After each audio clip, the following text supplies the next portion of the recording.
poids, lorsque l'on n'a pas un rythme alimentaire normal, entre guillemets, ce n'est pas un problème pour perdre du poids. Si actuellement tu es dans cette situation, que tu as un rythme de par ton travail ou de plein de facteurs différents qui font que tu ne manges pas le matin, le midi et le soir, et qu'on t'a dit que si tu voulais perdre du poids, il va être important de mettre en place un autre rythme, un rythme différent, reste bien jusqu'à la fin de cette vidéo. Je vais te partager toutes mes connaissances et mes astuces ainsi que des étapes qui te permettront de pouvoir enclencher une perte de poids si tu es dans ce cas-là. Aujourd'hui, c'est ce que je mets en place pour mes accompagnements pour des personnes qui ont des rythmes, des mamans qui ont des rythmes totalement décalés et qui leur permettent de pouvoir perdre 8 kilos ou plus en 60 jours. Et c'est la même méthode que j'ai mis en place à la base pour ma femme lorsqu'elle a souhaité perdre du poids après sa grossesse.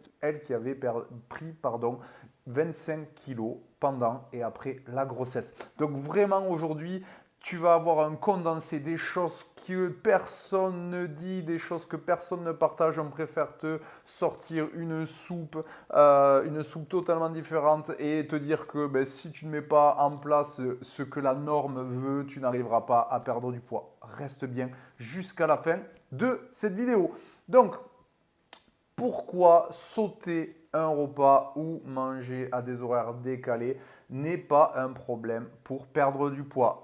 Numéro 1, tu as un quota nutritionnel et calorique à la journée. Si tu manges qu'une seule fois par jour ou que tu manges 10 fois par jour, si tu es dans ce quota, tu auras les mêmes résultats à la fin sur la balance. Et d'ailleurs, aujourd'hui, nous, ce que nous avait appris dans nos livres de nutrition, c'était que la meilleure façon de manger pour l'organisme, selon les études, était qu'il fallait qu'on mange toutes les 2 heures à petite quantité. Aujourd'hui, personne ne fait ça, sauf les sportifs de haut niveau. Donc, c'est juste pour te montrer que déjà, à la base, on ne mange pas comme il faudrait, entre guillemets.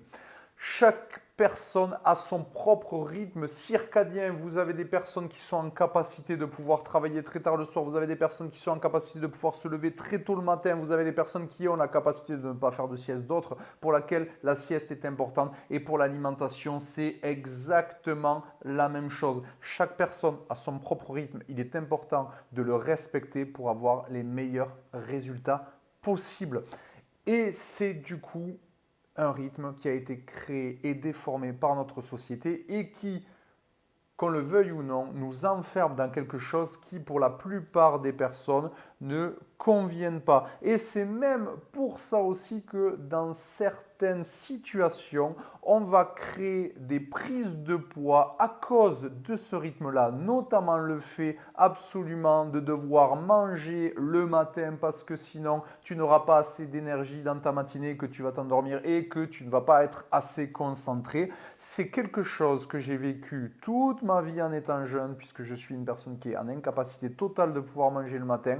Ça a été des grosses problématiques, des engueulades avec mes parents et tout le reste, et ça ne m'a jamais rien apporté. Donc aujourd'hui, la société nous a enfermés dans quelque chose qui, pour beaucoup de monde, ne convient pas, et ce qui fait qu'il est important de pouvoir en sortir. Maintenant, je te partage du coup les étapes pour bien gérer un rythme particulier tout en perdant du poids. Si tu mets en place ces étapes dans ton quotidien, c'est sûr que tu enclencheras une perte de poids et que tu auras déjà la capacité de pouvoir toucher du doigt tes objectifs. Première étape et la plus importante, que ce soit dans l'alimentation ou ne serait-ce que dans ton rythme en général, apprendre à s'écouter, à reconnaître ces signaux corporels. Aujourd'hui, potentiellement, si tu as faim à une certaine heure de la journée, il ne faut pas se dire, comme ce n'est pas le repas du midi ou le repas du soir, je ne dois pas manger, surtout si je perds du poids. Si je veux perdre du poids, il est vraiment important déjà de s'écouter, de faire la différence entre certains signaux, des réels signaux ou des fois des signaux de passade, ce qui permettra de pouvoir y répondre de la meilleure des façons. Apprendre à s'écouter.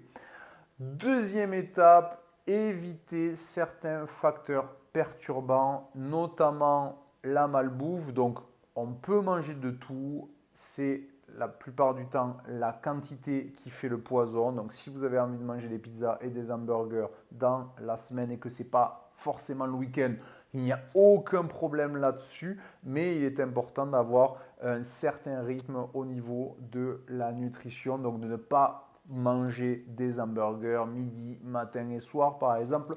Il y a d'autres facteurs comme les écrans aussi. Si aujourd'hui vous avez un certain rythme, ils peuvent chambouler votre rythme, notamment pour le sommeil. Donc le sommeil et le stress peuvent amener aussi des fringales qui ne devraient pas être là non plus.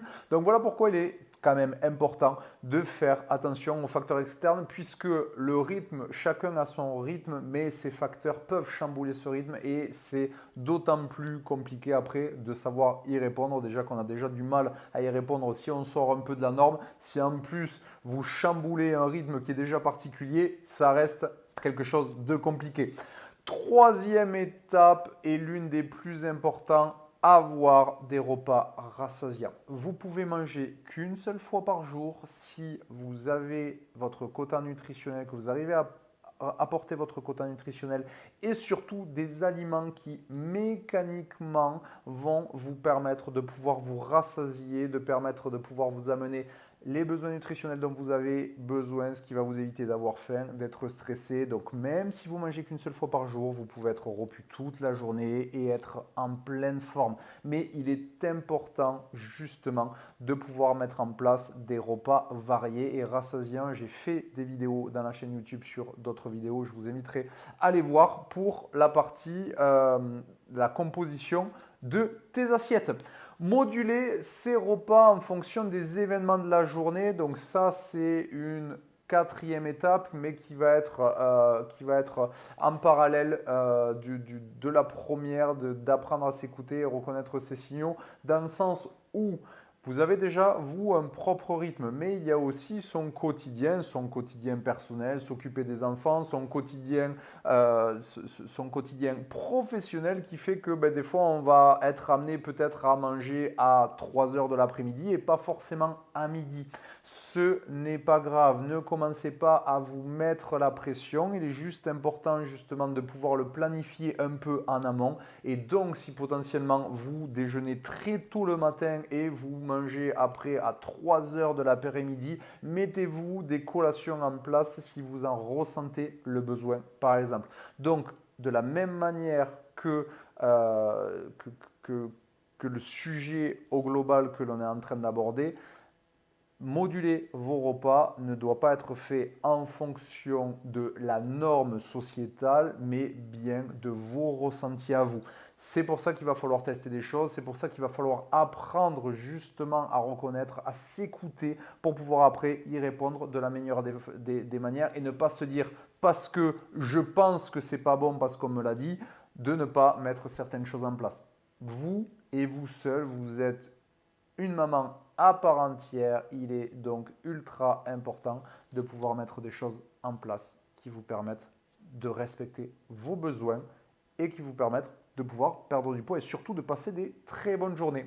Voilà, aujourd'hui, si tu es une maman en recherche de perte de poids, toutes les étapes pour pouvoir bien gérer ton rythme particulier qui s'incorpore au mieux dans ton quotidien parce que chaque maman peut avoir des quotidiens chargés, voire ultra chargés. Il est donc important de ne pas y rentrer en confrontation. Si tu mets en place ces étapes, je te garantis que tu vas avoir des résultats, que tu vas te sentir bien mieux et que tu vas déculpabiliser aussi de cette pression sociétale que l'on met toute la journée.